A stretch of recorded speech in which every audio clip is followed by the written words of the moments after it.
going to hand over to you, Kimberley. Thank you very much. Thank you, Darlene. Okay, I would like to begin with an acknowledgement of country.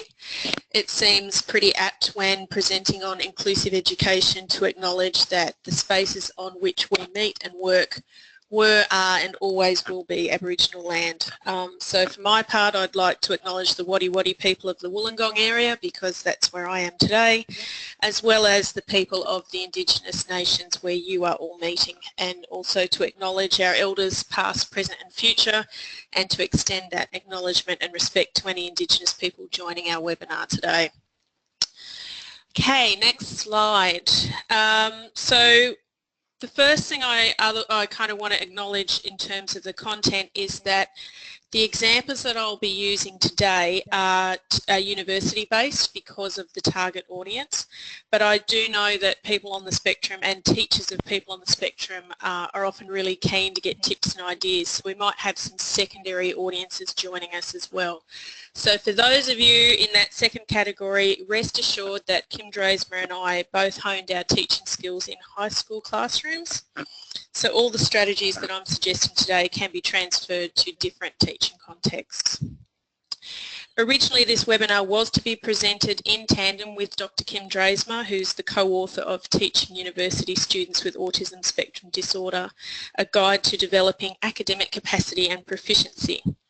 Unfortunately, Kim has been unwell, and so she has stepped away from this project while it was still in the writing phase. But nevertheless, some of her advice and some of the examples that arose are from her practice. So if I ever appear to slip into the royal plural, it's probably because of that shared practice history rather than any personal delusions of grandeur. If any of you were at the Pathways conference in Canberra last year, you may also recognise a few of the factoids or examples from the paper that my colleague Petria McGoldrick and I gave there. And I'm just very, very lucky to have such supportive colleagues at UOW that I get to collaborate with. So I was going to start with just a little bit about the higher education context to begin. There's a lot of sort of fairly bizarre media coverage talking about an epidemic of autism spectrum disorder, and it would be fairly easy to start to believe some of that rhetoric when you look at the way the numbers of students who identify as being on the spectrum have increased over the last few years. But really it's about other sorts of factors. So we've had large numbers of students completing the higher school certificate or equivalent and matriculating to university over the last few years. And in New South Wales, we can attribute this to the efforts of former Premier Nathan Rees, who came up with what's commonly known as the 17+ rule. So basically the compulsory schooling age was lifted to 17 unless the student was moving to full-time employment or a non-school-based educational institution.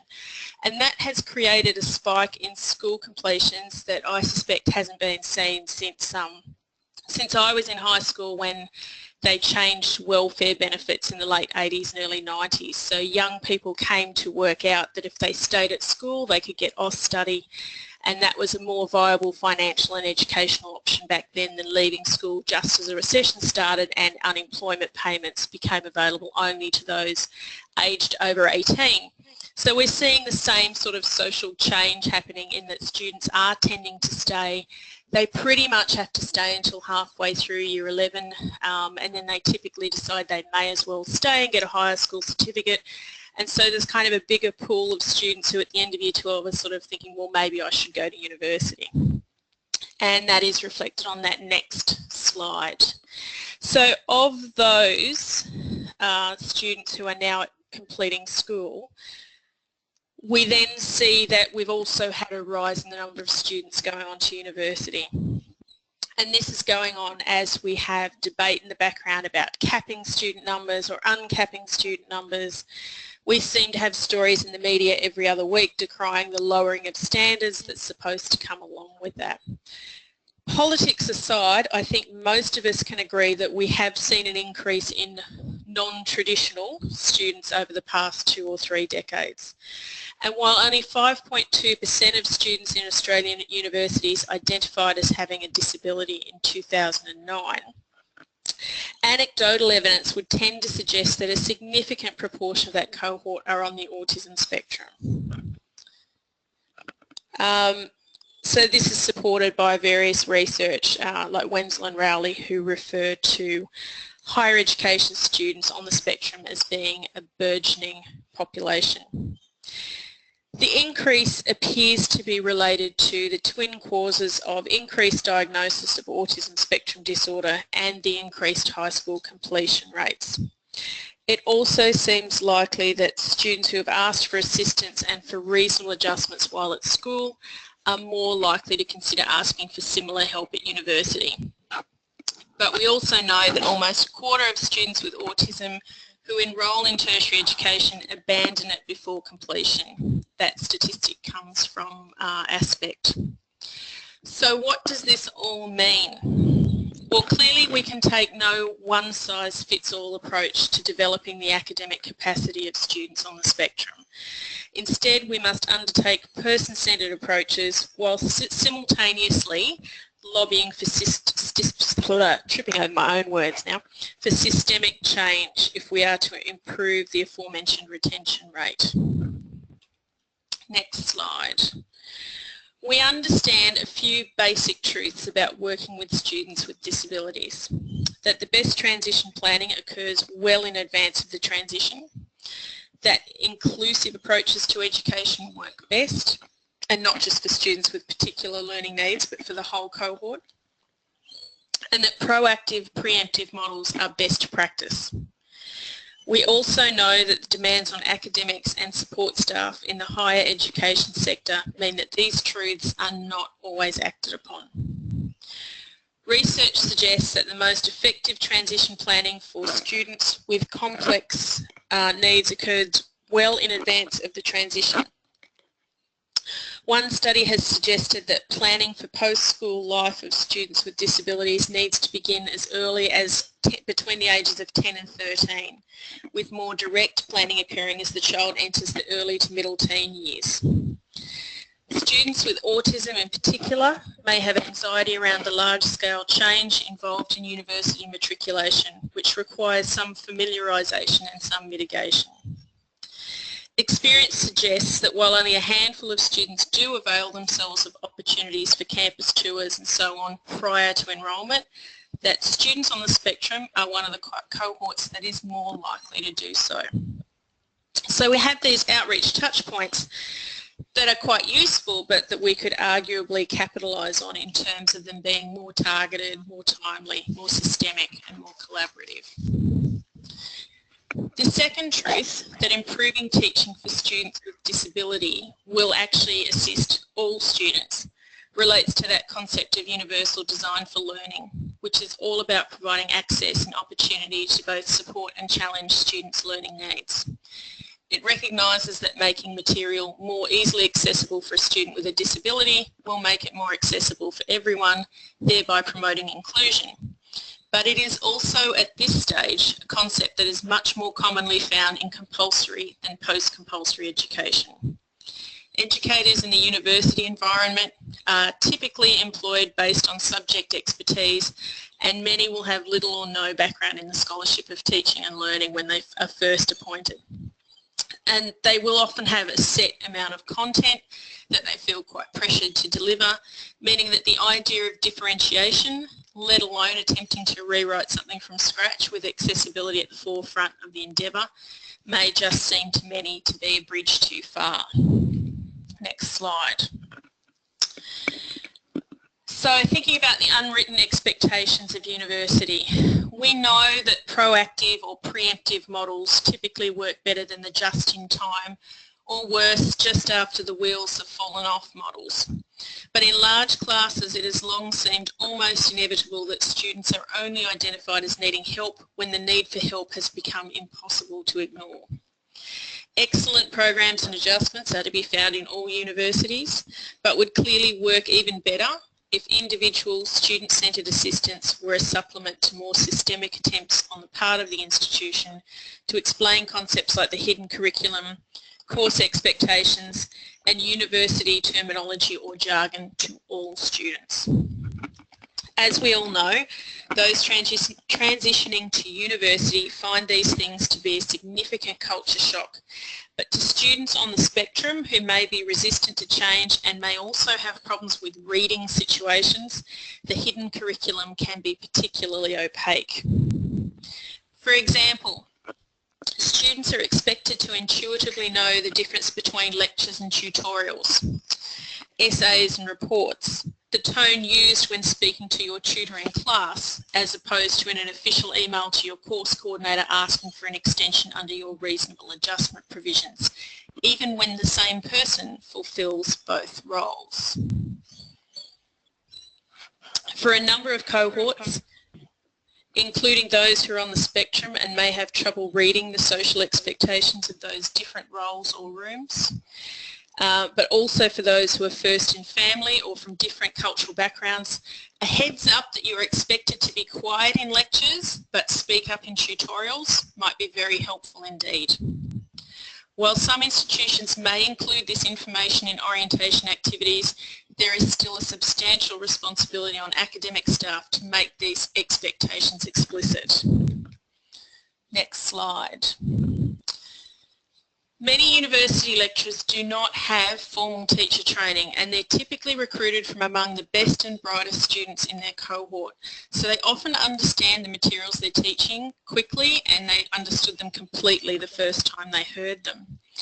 Teaching something that seems obvious to someone to whom it is not is a really difficult task indeed.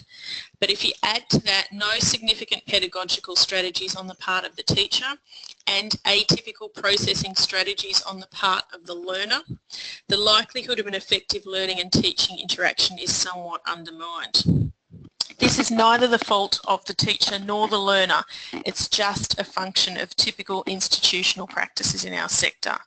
And therefore it's one that we really can only address effectively with systemic change. In the absence of such large-scale change, however, all we can do is offer advice to teaching staff and thank them for their goodwill and buy-in where we find it. In keeping with the spirit of the book, where Kim and I always came from the position of assuming that a time-poor academic was the target audience, I'll try to keep the advice that follows as practical as possible, and I would encourage you to post those questions that Darlene will moderate and which will be answered at the end of the presentation. Okay, so one of the most pertinent pieces of advice that we can pass on to teaching staff is that all students learn differently. Anybody who's had to assist a primary school aged child with maths homework in recent years has probably felt the frustration that comes when you realise that the way you learned something and the way someone else has learned it may be very different things. If we understand that different people have different learning styles, even if only at a fairly rudimentary level, it might assist tutors to consider making information available multimodally. For example, a strongly auditory learner with English as a first language, university graduate parents and no known disabilities may be able to sit in a lecture theatre and glean information from the presenter fairly easily. Many will find the addition of visual slides assist with recognition. For still others, perhaps with English as an additional language, hearing impairment, sensory processing disorder or attention deficit disorder, sitting still, listening and processing information for future retrieval may be something that requires additional steps or modes of learning. For some students then, the ability to record and replay lectures or even to run them through text-to-speech software will be crucial. Still, other typical students will find the ability to listen to a difficult concept a second or additional time will assist them to grasp the concept. One of the frustrations that disability and learning advisors face is in asking lecturers to make lecture recordings available. Arguments about intellectual property and fairness may ensue. This is enormously frustrating since making lectures available to only some of the class is pretty much the opposite of fairness. And while the average student may well take to a contract cheating site to purchase an assignment, it's pretty unlikely that they're going to be on-selling somebody else's lecture. I have discovered, however, that a very short one-slide demonstration of how text-to-speech software works can sometimes lead to you watching various pennies drop before your very eyes. So on this slide, I'm going to click on that and up pops a lovely image of a wise teacher that assists what I was saying on the slide. And then basically what I do is run that slide through Natural Readers as it is, and of course it does not pick up the image. And then we run it through again with the addition of that little caption there that says image contains Yoda, wise teacher. And just showing that and how it runs through the software to teachers makes them kind of go, oh, hang on, now I get it. Okay, so it's quite a powerful demonstration. It's one that I recommend should the opportunity arise. Back to just really basic teaching that works for all students. All instructions need to be clear, they need to be concise, and where possible they do need to be multimodal, which should include a written component so that students can refer back to it and they can show it to others if they want to check their understanding. The most common question we hear in learning development is, am I on the right track? It's really hard to tell if the instructions were given verbally in a class and are now being recounted to us via a third party several days or even weeks later. In a similar sort of a way, repetition will assist students with slower processing speeds to glean the important information. Students on the spectrum may need extra processing time in order to translate social cues, metaphors and/or vernacular in order to get to the core content. This strategy will assist all the students in the class to retain the information. Years ago, I was working as a faculty-based tutor on a small regional campus, and it got to the end of semester when everybody was handing their assignments in, and one of the admin staff accosted me and she said, what do you do to your students? And she said that basically when they would, because it was still, you know, paper hand in and pigeonholes kind of stuff. So when students would hand their assignment to the admin staff would say, and who's your tutor? So they could put it in the right pigeonhole. And an enormous number of the students proceeded to start giving physical descriptions. She's 5'3" with brown hair and glasses, which by the way was most of us. But she said it was quite different because my students all very confidently said Kimberley. And so she was like, what is it that you're doing differently? And the answer was really simple. At the end of the first tutorial of every semester, before I dismissed the class, I'd say, now one more question, what's my name? And the students would chorus it back to me. And what that meant was even the most cognitively overloaded students would hear the others saying it and realise that it was actually important information that they needed to know. So that's a really small adjustment. And there are other small adjustments that can be made to assist students with atypical learning needs. For some students who have identified issues around processing times or anxiety, the teacher can give them warning of an impending question. So the tutor might say, Mary, I want you to explain the context of Gillard's misogyny speech, and then Juanita, I'm going to ask you to give me 2 key points from it. So if Juanita knows the question is coming and she has time to process her answer, she's more likely to be able to focus on that than if she's sitting in class worrying about what she might be asked, when she might be asked it, what the scope of the mythical question is, and is busy trying to hide. Another really simple teaching tip. Writing a list of new or subject-specific vocabulary on the board as words arise. Really simple, really effective. It's one that will assist students to see the correct spelling of new terms, which allows them to check meaning or understanding. I once wrote an assignment that referred to tabula rasa, which I had misheard in a lecture. Sorry, I'm just catching up the slides, sorry.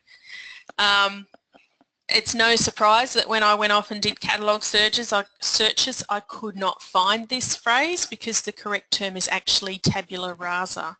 So if students can't spell a word, they might not even be able to Google it in order to get a simple definition to get themselves started. Next slide. Okay. One of the lines from the book is always explain more than you think you have to, especially to first year students. So university teachers need to make clear to students the consequences of non-compliance, non-preparation, non-attendance and non-submission. Bear in mind that our school leavers are used to the idea that once you finish year 8 you go to year 9. You finish year 9 you go to year 10. So they think that once they've got into uni they're going to stay at uni. A lot of them don't understand that HECS help is merely the entry fee. They feel that if they've paid their money, they've bought the credit points. So it needs to be made really clear to students what you consider to be preparation, what you consider to be appropriate attendance and so on. So for example, if a student arrives 40 minutes late to a 1-hour class, turns on music without headphones, does that count as attendance? My answer is no, but one student and I had really different opinions on just that scenario. Students need to know how to submit assessment tasks. What happens if they submit late? What failure or even technical failure of a subject means, both in terms of progression and cost, and many students don't. When we talk about scaffolded learning, we're not just talking about content but also processes. So teachers need to be aware that if they are asking students to submit an essay for assessment, then they not only need to have taught the materials required to do the essay, but that they must be confident that the student knows what an essay looks like, and specifically what it looks like in that discipline. In many subjects, for example, subheadings and diagrams are encouraged. In English literature, however, typically they are not. Students might also be required to learn more than one referencing system. A student undertaking arts law at our institution is expected to use AGLC in law, but Harvard and even possibly MLA in arts. If students are not aware that there are different expectations in different subjects, the chances of them seeking appropriate help, let alone completing the task to the required standard, is understandably fairly remote. Teaching staff need to make available samples of good academic writing, and I know this is almost blasphemy. It's you know, something that people resist very strongly. Even students who've been successful in other learning environments might need to see an exemplar. Okay, that which would have been an acceptable essay in high school may not contain enough secondary research or citation of research to be even a pass at university. But for some students, even a model isn't enough. So if I was to show you guys a sonnet, point out very quickly that it has 14 lines and that there are rhyming patterns, and then tell you to write one of your own, many of you would balk. And it's really unlikely that many of us would produce something that was, you know, good or worthy of publication. But it's still the case that some academics set an assignment and students only discover that their interpretation of what was required did not quite match the marker's expectations until after the mark had been awarded. Wherever possible, encourage students to think of ways to seek clarity around expectations, whether that means seeking help from learning advisors or from peer-assisted study sessions, or whether it's role-playing the kinds of questions that they should be able to ask in tutorials in order to gain clarity. Context is everything, and for students on the spectrum, the less abstract examples are, the better. On that note, one of the best things academics can do in order to assist students with ASD is to become aware of the frequency with which they use synonyms and metaphors. As an English teacher, I used to often use the metaphor of essay writing being like baking a cake. That there is a recipe to follow, and that while some people might be particularly gifted at writing essays, just as some bakers have a very light touch, if you followed the recipe you would end up with an essay that pretty much did the job, just as you would end up with a recognisable and hopefully edible cake. Unfortunately, one of the tutors in a very large first-year creative arts subject at our institution started to use a similar metaphor and went so far as to put together a fact sheet with a cake visual. The first that Kim and I learned of this was when a distraught student on the spectrum presented at Learning Development waving the tip sheet and asking in horror, "Do I have to make a cake?" Because it had been developed and distributed by the tutor to the student's way of thinking, this had to be a really important piece of paper. And it took quite some work to explain that the sheet which contained the essay question and the rubric was actually the really critical one. Academics should also try to break down umbrella terms such as assignment or assessment. Take a moment to imagine what would happen if a student were to type, "How do I write an assignment?" into a search engine. And that's a scenario that I'm sure we can all imagine, especially late at night when a student is fueled by little more than caffeine and panic. Another universal truth is that all subject outlines deserve a very, very good proofread. It's really disconcerting to read in one section that an essay is expected, but then when you look at the instructions, it's giving you details about the requirements of the report. So if we as practicing academics see those things and are a little bit freaked out and confused by them, imagine being a novice student and perhaps one who is on the spectrum. So I feel like I can't move on from the concept of assessment without raising the issue of reasonable adjustments.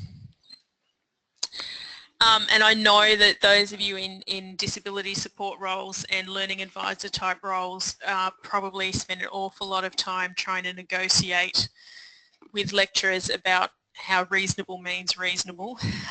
The advice I would give to you here when speaking with teaching staff is to ask them, what is it that you are testing?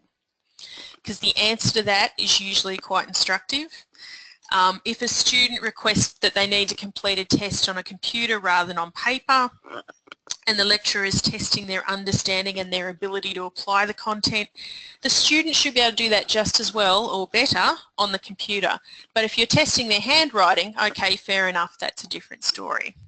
I did have one student who had memory issues from medication, and she was undertaking a medical degree, and she asked for the right to take notes in her clinical exams so that it would assist her with her memory, which on the face of it sounds like a reasonable request, but the request was denied based on the inherent requirements of the course. So students are expected to demonstrate that they can assess an emergency situation and know how to react, and in some circumstances, in surgery, at a roadside accident, so on, they just wouldn't have pen and paper.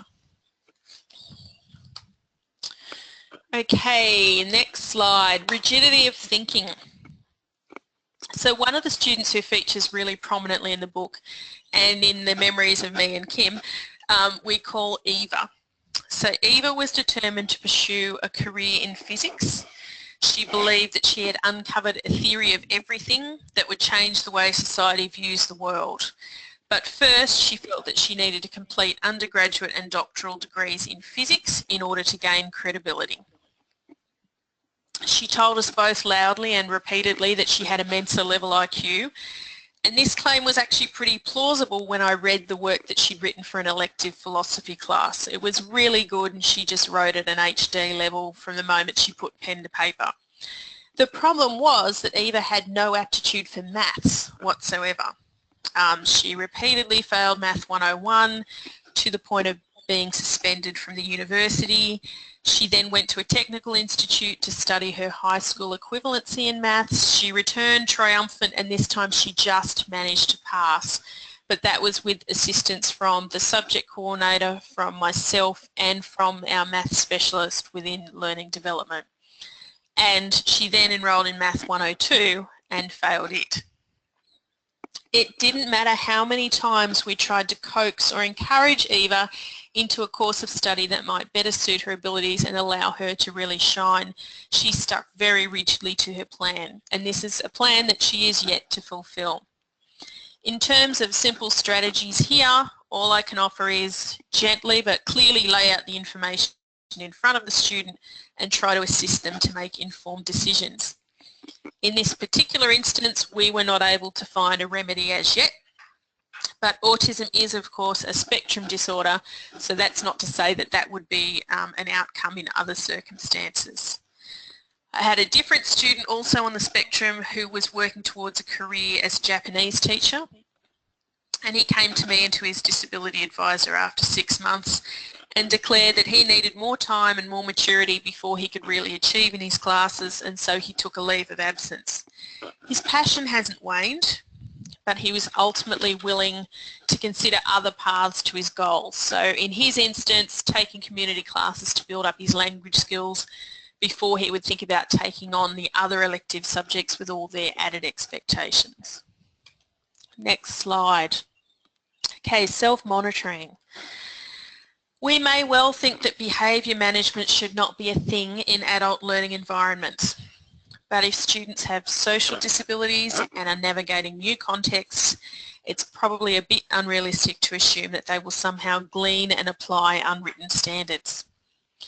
In the first instance, always assume that the student is not deliberately misbehaving in order to get attention, even though sometimes it's reminiscent of other scenes with toddlers or teenagers doing exactly that. For example, one student that Kim and I knew, who was identified in the book as James, would sometimes get up from his seat, find a spot on the floor of his tutorial room and lie down. Now this caused some consternation for many of his peers and for the poor tutor at the helm of the classroom, who typically decided to just ignore the problem in the hope that it went away. It took the intervention of a student who has some Aspie branches on her family tree to excuse herself to the tutor and address James and explain that lying on the floor in class is not okay and he needed to return to his seat. James was incredulous, insisting that he had a sore back and he needed to stretch it.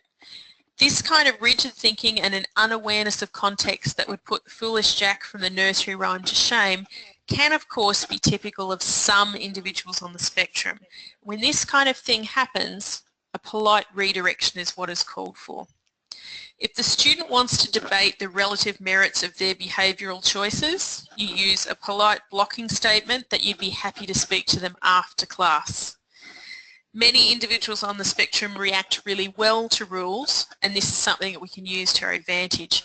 Once expectations are explained, be they behavioural or academic, the rules will typically be applied consistently by most students on the spectrum. Again, I say that context is everything. The same student came to see me very early in his academic career, which coincidentally was also my first week in this role as a learning advisor for students with disabilities. At that stage, he was still trying to determine the boundaries in a learning environment where both learners and teachers are adults and operate on a first name basis, and he was doing so with only very limited success. So in our first one-to-one consultation, he proceeded to pontificate about the nature of academia and serving up what markers want, and he uttered the immortal line, "I know what makes you academic lot wet."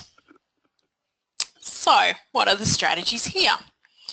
Clearly, there aren't too many places where this kind of comment would be appropriate, and so we have to assume he is actually trying for a reaction in this instance.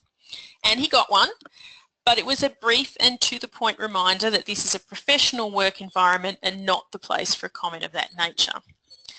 Like all good teachers, however, I wanted to put in place a plan for if that kind of thing ever happened again, or indeed if he hadn't reacted well to that and it had escalated.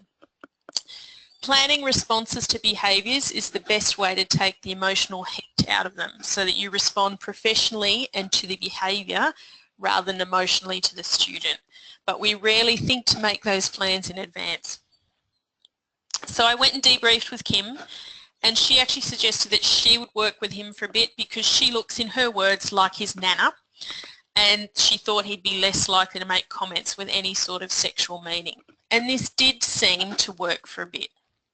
But then one day he brought in his folder with "sexy" written all over it, always in capitals, but in different fonts and sizes, and again all through his draft in progress on the assignment. So first, Kim studiously ignored it and she focused on James's writing. Towards the end of the consultation, however, she asked, "What does this mean?" gesturing to an example of what at first appeared to be a repeat offence of the trying to push the boundaries scenario. "Oh, that's how I write my paragraphs," James explained. It was a mnemonic taught to him by a past leader. Statement, evidence, explanation, why. So ultimately, we can only expect students to become capable of self-monitoring if they're first able to identify the problematic or inappropriate behaviour. So this needs us to politely and directly explain what is expected. We can't really expect that all students will be able to correctly infer why an eyebrow has been pointedly raised in their direction. I would also suggest that teaching staff should avoid using non-examples where you tell the student what not to do wherever possible. Students on the spectrum are not the only ones who may be confused by these. If you hand me a sheet entitled something like how not to write an essay, even now, after years and years of writing, two things will happen. First, my head will explode a little bit. And second, I'll feel really anxious and unsettled until I have the good sense to throw it away. The only thing that changes is the timing between those two phases. Academic staff also need to be very aware of the language used, be that in an assignment or class. Questions like how's it going or are you on track are not likely to elicit self-aware or truthful responses from many students, and they certainly don't facilitate help-seeking behaviours from students on the spectrum. A better way of phrasing these questions is to ask students what they have done so far, what they still have left to do, and that offers scope to check their understanding and to discuss how much time the remaining subtasks might take. And I did have a student a few years back who told me he was well underway for getting his assignment done, and when I said, okay, so how long will it take to do the research and how long to write this and that? And he gave me responses and I added them up and I said, so you're saying about 2 hours to do the whole assignment based on his responses? And he was like, oh no, goodness no, it'll take much longer than that. So his expectations was nothing like reality, but he was sort of incapable of seeing that. But if we take this approach of checking understanding and checking whether or not they've left time for the subtasks and that they know what the subtasks are, this kind of approach could conceivably reduce the number of panicked last-minute requests for extensions that lecturers receive around the time assignments are due, and that would typically benefit everybody. Okay, the multitasking slide, and I'm sorry I put that up too early. For university students on the spectrum, issues often arise around executive function and or perfectionism. In the book, Kim and I refer to this as the perfectionism procrastination loop. Competing deadlines are a difficulty for all novice students and indeed for some experienced ones. But if you're a compartmentalised thinker, it can be really difficult to work on more than one task at a time. And so some students on the spectrum opt to deal with tasks in order of chronology rather than weight. So this can see students up till 1 AM working on a 5% assignment when they have a 35%er for another subject due 24 hours later. I once did an assignment as an undergrad that required me to monitor mentions of Japan, Japanese culture or Japanese politics in the media and how they were reported over the course of a semester. I did this very dutifully, spending hours poring over my grandfather's copies of the Sydney Morning Herald for 3 months. This was after all the days before the internet, and dutifully writing commentary on each, and then I filed the lot in an old school folder for submission. I was rewarded with a high distinction and in fact the highest mark I'd ever received on an individual assignment. Unfortunately, one of my more pragmatic friends took the wind well and truly out of my sails when he asked what it was worth, 5%, and pointed out that I had just donated an awful lot of hours to the cause of gaining a mere 4.75 marks. So next slide, the related idea of project planning. Teaching students some task analysis skills, that is how to break an assignment into its components, things like figuring out the question, researching, planning, writing, editing, might assist students to have smaller and more achievable goals that can then be interspersed with those from the other subjects. So instead of the student thinking I need to complete this entire assignment that's due on Tuesday and then I'll worry about the one that's due on Wednesday, perhaps they can be thinking about I need to get my research done for the Tuesday assignment and then I'll start doing the research for the Wednesday assignment. Apps such as Wunderlist can convert these subtasks into a portable bring your own device to-do list. For those students who have problems with beginning the tasks, the Pomodoro or kitchen timer technique works pretty well, which is basically based on the idea that you can do anything for 15 minutes, so you set the kitchen timer and say you'll work until it goes off. Most of us, once we've got up ahead of steam, will keep going even after the alarm has gone off. For students who have problems maintaining focus, there's a little device called the Motivator, or there are other apps that do the same thing, where timers go off at set intervals so that the student can check whether or not they are still on task. So it's just a sort of external reminder to check whether or not they're still thinking about what they should be thinking about.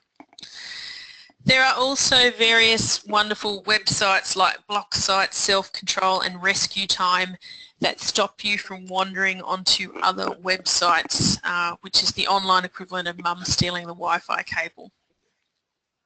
There is another one that's quite good if you are trying to get started writing. It's rather alarmingly named Write or Die, and on the next slide you'll see images of it. Obviously, if you have very literal thinkers that you're working with, you need to explain that Write or Die is a pun on deadline and is not actually going to happen. And you can set it up either to give you rewards, so if I write enough words per minute I get purring kittens, and if I don't my screen turns increasingly alarming shades of red and nasty spiders appear and screech at me. And you actually customise those words per minute goals, and you can pause it if you need to put in references and things like that, because it's really designed for creative writing, not assignment writing. But I just find that if you're really stuck with trying to get started, it can be quite a good way of doing it. All right, so it is really clear that good inclusive education has much in common with good teaching practice. This is on the next slide. We need to argue for changes to the first year experience across the board that will see students on the spectrum begin any specialised support programs from a position of more knowledge and power. But we also need to continue using individualised approaches since there is no silver bullet available. And obviously if you've met one person with autism, you've met one person with autism, which is why even though my other work I write about werewolves, I do not believe in silver bullets. Okay, next slide. There are, of course, further tips for educators and students in the book, but I'd like to finish with the same observation that concludes the book. So talking about students on the spectrum, we came to the conclusion that these are students who are typically very interested in the subject matter, very motivated to do well, very keen to follow rules and very willing to apply the strategies that we share. And they are also largely appreciative of our help. Don't we wish that all our students were like that?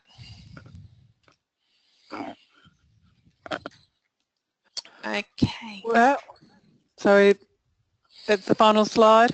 That is the final slide, That's yep. fantastic. What a great way to end. Thank you. No worries. I'm all teary now. So I should have read the last slide. That was wonderful. What a great thing. So we got a couple of questions prior to the webinar, but also just encourage people to either tweet a question or add some in the question pod as part of the webinar, or you can raise your hand if you're feeling confident to ask a question. So one of the questions is, as an equity officer, including disability, I would like to be able to support those who encounter students with ASD to work with these students effectively and appropriately. Can you advise me in this area? Which probably the whole presentation, I suppose, is you've covered that. And I was actually just thinking I'd love to send the link to this presentation to every academic that I know. So, I mean, hopefully that's what people will do, is share that. I hope so, and I do think that that's what the whole project and the book and the webinar have really been about. But I guess in terms of the sort of too long didn't read kind of advice to very quickly pass on to academics is really to think about the function of the behaviour, and I guess think about always kind of presenting the information in ways that the academic sees that there's something in it for them. I think academics are typically very, very time poor, and I was one, a faculty-based academic. So I think sometimes when you have, oh, now I've got to deal with students who've got this issue and that issue and some other issue, and they don't really know what those things are or what they might present like, that it just becomes a bit too hard basket. So if you can kind of present things in terms of, look, if you explain this stuff to this student, they're actually going to be able to follow the instructions that you give them really well, and that will mean that you don't get panicky emails to when things are due. There's sort of something in it for them now. Yep. I'm not sure if that answers the question. That's great. Now, just to tell people, if you do, Kimberley's kindly offered, if we don't get to all the questions today, has kindly offered to answer the questions after, which will be on the website. One of the questions, Kimberley, is where do people get your book? So, oh, all good booksellers. Footprints is the distributor for Jessica Kingsley in Australia, and I believe that I might have a discount code somewhere that I can share with you. I'm not sure if it still works, but I can certainly pass that link on. That would be absolutely fantastic. One question too is, how can we support higher education students on the spectrum to form strong working relationships with their colleagues on professional placements? Yeah, obviously really just thinking about preparing them for what they're going to see when they're on professional placements and what sort of behaviour is expected. And again, I think this actually goes for a lot of students from non-traditional cohorts as well, that how you dress in a workplace, or whether or not you need to knock on the door, you can just walk into somebody's room, and those sorts of things probably need to be discussed. And I know this sounds counterintuitive because a lot of students on the spectrum have anxiety and have sort of social disabilities, for want of a better term, but actually training them up to kind of take charge, I think, is quite useful. So it's the same sort of advice that I gave to one of my students on the spectrum about group work, which she was not looking forward to, which was, look, you're going to have to actually take control and be a bit of a leader in this space. And she looked horrified. But when I sort of talked about, well, if everybody in the group is just sort of sipping coffee and talking about other things, you're going to get really frustrated. So how can you keep bringing them back onto the topic? And she found that quite useful. And I think that sort of similar advice can go to professional placement sorts of scenarios. So thinking about, if I need to ask a question about this or that, who would I go to and how might I phrase it or how might I frame it? Because I think with everything, whether it's teaching or just general life, every time you're kind of prepared for things ahead of time, it's a little bit easier. Yep. So another question relating to placement is actually, how do you, kind of the reverse is, how do you prepare the placement, the work placement themselves for having a student on the spectrum? Is there any suggestions you've got for that? I guess ask them their experience of people on the spectrum, for starters. Like, they may have none, or they might have a family tree where the people on the spectrum left, right and centre. So sort of gauge where they're at to start with. And again, without wanting to sort of stereotype our students on the spectrum, sort of talk about what are some of the common traits or some of the common personality behaviours, I guess, that you might see or that might seem odd. And I've actually, the project that Rosalind Weaver and I are currently working on, we're looking at how different autism spectrum and a few other things are kind of presented on popular television programs and in popular culture. And we're finding from interviewing our students that a lot of them actually use... Oh, you are. Yeah, they actually use, sorry, I lost my train of thought then. They actually use those examples from TV to try and explain things to people who aren't familiar. So I have one student on the spectrum who when one of his mates pulled him up and said, you just reacted really oddly, he said, yeah, I'm on the spectrum, think Sheldon Cooper but not as nightmarish. And so there are ways that we can use common touch points, I think, to explain to people who perhaps aren't familiar, well, this student, when they're on placement, they might behave like this, but they don't necessarily mean anything by it, or if they do this kind of thing, this is how you react. Okay, thank you, and sorry for the interruption. I forgot that I had my microphone on, and Jane and I were talking, working out who was answering what question. We have got somebody with their hand up, so I might just unmute him or her and see. Yadnan, is it, or Brickman?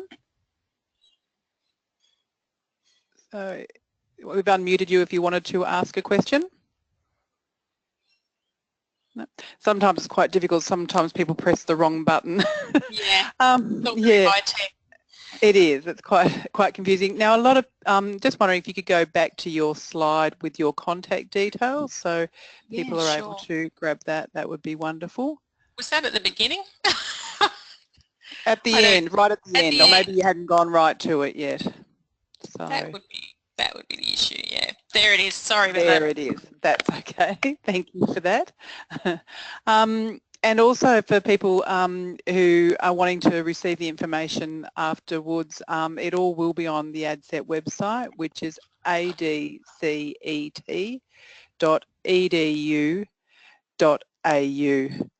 One of the earlier questions we had, Kimberley, we've just got a couple more minutes, is around looking at students coming onto campuses prior to starting at university or at TAFE. Sometimes that's quite difficult for students. Any suggestions you've got to, encourage people to take that as one of their first steps? Yeah, I kind of think it's a really good idea.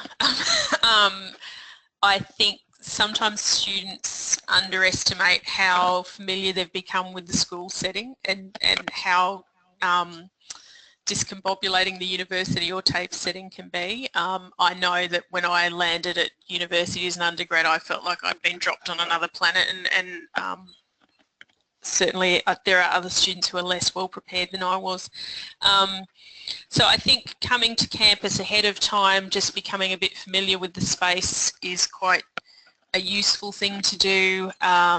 A lot of students, as part of their reasonable adjustment, if they're on the spectrum, we would suggest that they be looking at things like preferred timetables, so that they're not racing from one end of campus to the other. So if you can kind of think about which buildings they might be in, and the students can get familiar with those particular buildings ahead of time, I think that makes the transition much easier. So knowing where there's a toilet, where your building with your classes is likely to be, where's a nearby place we can go to get coffee, where's the library, and where's a nice quiet place I can go to chill out if it's all too much, is really quite useful information, and it's better to be figuring that out before the chaos of week or week one. Yep. Good advice.